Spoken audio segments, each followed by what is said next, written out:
Hi, everybody. Welcome to the post-race press conference from the Arlington Supercross, round number 8 of the 450 championship. Congratulations to Eli Tomac, Jason Anderson, and Cooper Webb. Eli, I'll start with you. It's this Triple Crown format, and you and I have joked about it in the past, but you're really, really good at these things. 2 for 2 on the season, and now that you've been through these two, what's your thoughts as we have one more on the schedule, and again, coming off the success you've had in this format? Yeah, they're good for me for some reason. It was kind of a night of consistency. I felt like Moto 1, I got pretty lucky with a lot of just wild stuff going on, you know.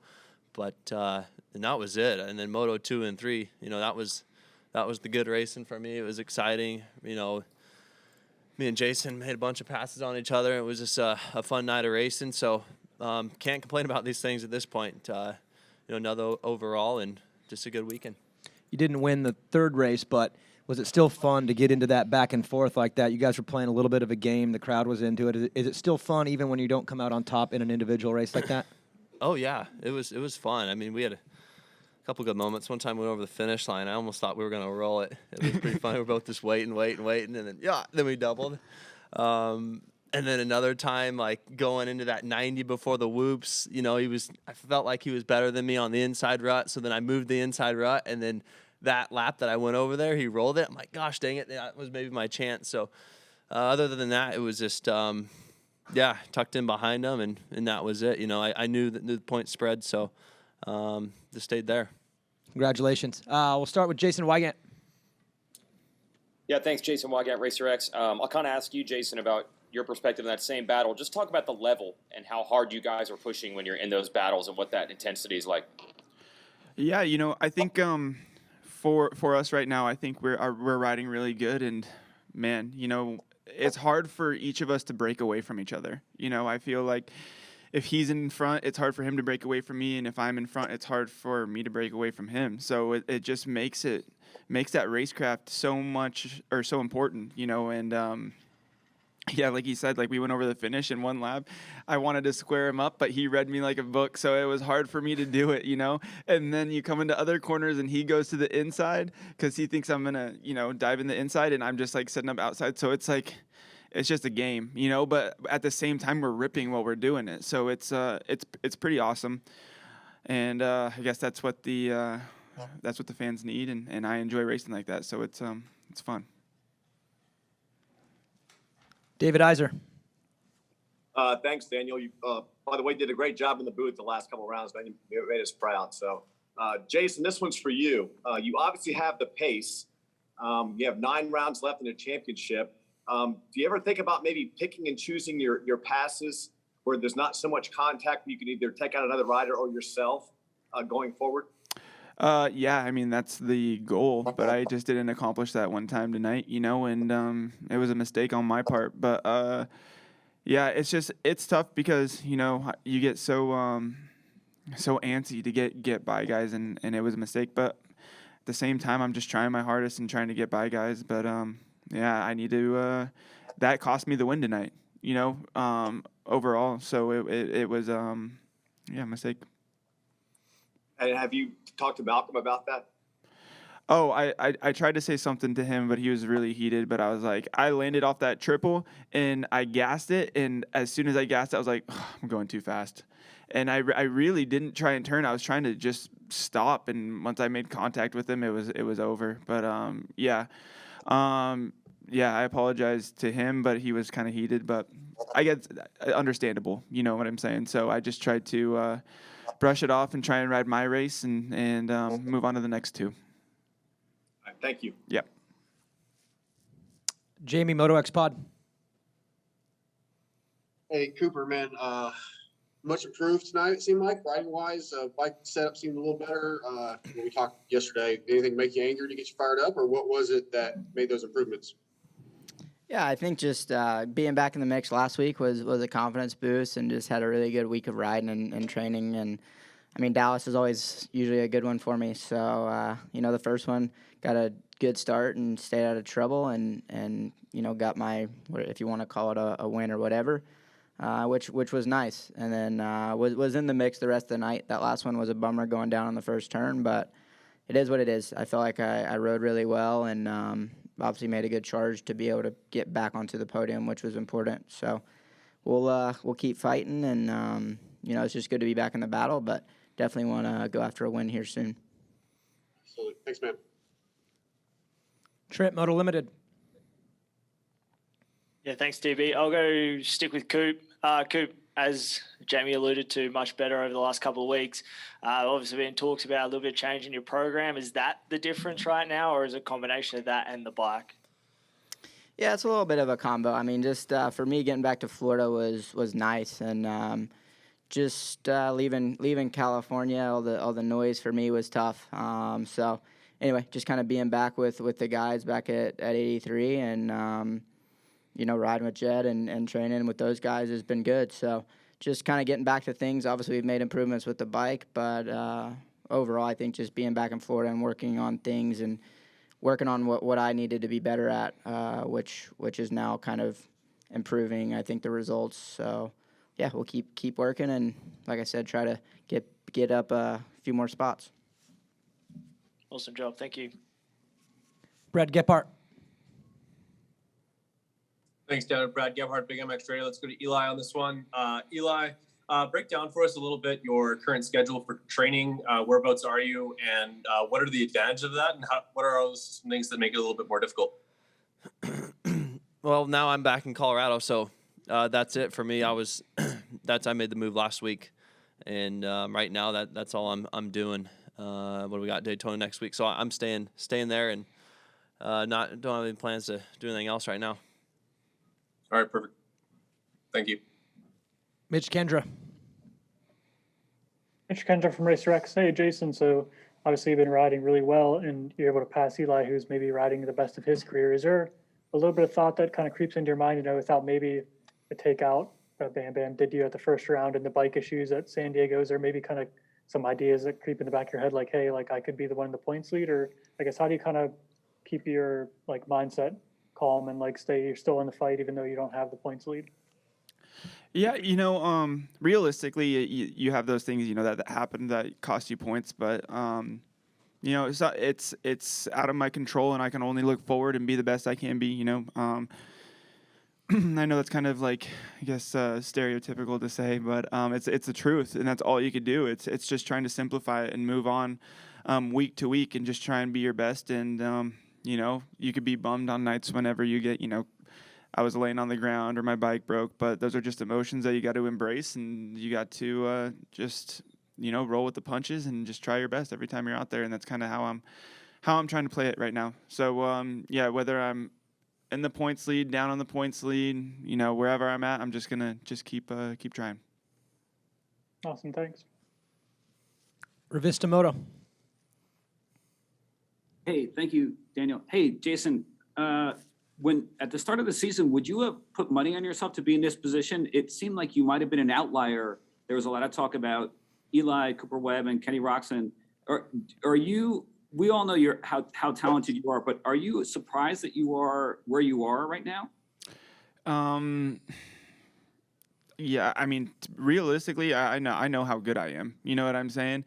But I just feel like I got a good program behind me. I got good people behind me, and I'm in a good spot. In my life, with my career, I'm enjoying riding my dirt bike, and yeah, I mean, I guess if you looked at the power rankings, I wasn't even going to get top 10 at the first round. So it's nice doing good. But no, I wouldn't say I'm surprised. I would say I expect this out of myself a lot, and it just hasn't happened a lot, But this year, I feel like I'm in a groove, and I'm enjoying it, and just going to keep pushing. Great, thank you. Mm-hmm. Michael Lindsay. Hey, Michael Lindsay, Valnex. My question is for Jason Anderson. Jason, you hear, Eli and Coop both talking tonight about moving back to home base, whether that's Florida or Colorado. You yourself, you've done Florida for quite a few years now with the Monster Energy Kawasaki team. I believe you guys are California-based this whole year. Can you just explain to people, is there really that much of a difference for you guys, at least in your opinion, of being West versus East Coast based? What advantages have you found to moving back to California and being close to the team versus being more on the East Coast Florida program? Yeah, I'm staying close to the team, but I'm not staying close to the team all year round. I go I think maybe on our off weekend, I'm going to head back to New Mexico and I'm going to start riding at home there. I don't do Florida anymore, so that's kind of my whole program. So I'm between, as soon as I go back there, I'll probably stay there for the whole summer and do that. But right now I'm staying with the team out in California until then and just trying to make progress. I got a good little program going on. We're working on the bike. I got Brock Tickle with me, and he's riding with me all the time, helping me test and riding with the PC boys. Their youth is kind of keeping me, spunky a little bit from day to day, so it's enjoyable. Nick, Moto Limited. Thanks, DB. Yeah, let's go to Cooper Webb. Cooper, last week on the podium, you thanked Darren Lawrence. This week, we sort of caught wind that you may have parted ways with Michael Byrne. Are you able to talk about that at all and anything that's going on in your camp at the moment? Yeah, a little bit of change for sure. But yeah, just back at the farm, and it's good. Like I said, I went there to be able to ride with the Lawrences, and that's what we did this week. And just he's obviously done well with Jet and Hunter, and I think he's definitely a smart guy. So it's definitely a good week, like I said, and we'll keep going from there. But yeah, we'll see what happens. Thanks, mate. Cheers. Michael Antonovich. Cool. Thanks, Daniel. This one is for Eli and then Cooper as well. We're at the halfway point in the season. Eli, with you in the championship lead right now, obviously you're where you want to be. So how do you take on these next few weeks? And then Cooper, you are building back to where you want to be. So then what is the game plan for these next few weeks? Yeah, just try to keep doing what we're doing and looking forward to what we have in front of us, for races, and that's it. Last week I really couldn't believe it, right? That lap that I got, I made that mistake on the double with my teammates. So glad for the rebound this week and looking forward to Daytona and what we got in front of us. Yes, similar. Just keep on keeping on. Like I said, I feel like I got the bike in a good spot. I'm in a good spot mentally and physically, and just keep plugging away. I'd love to get a win here soon. It's round 8 or 9, and still haven't happened. So I feel like I'm back to that mindset, and that's the goal. Even tonight, I was pretty bummed after going down and just not being in the mix like I was in the first two. So yeah, it's overall I got to take the positives of tonight and the day that it brought. But as a rider, you expect the most out of yourself. So you want to be up top every time you're on the gate. Cool. Thank you, guys. Scott with MotoX Pod.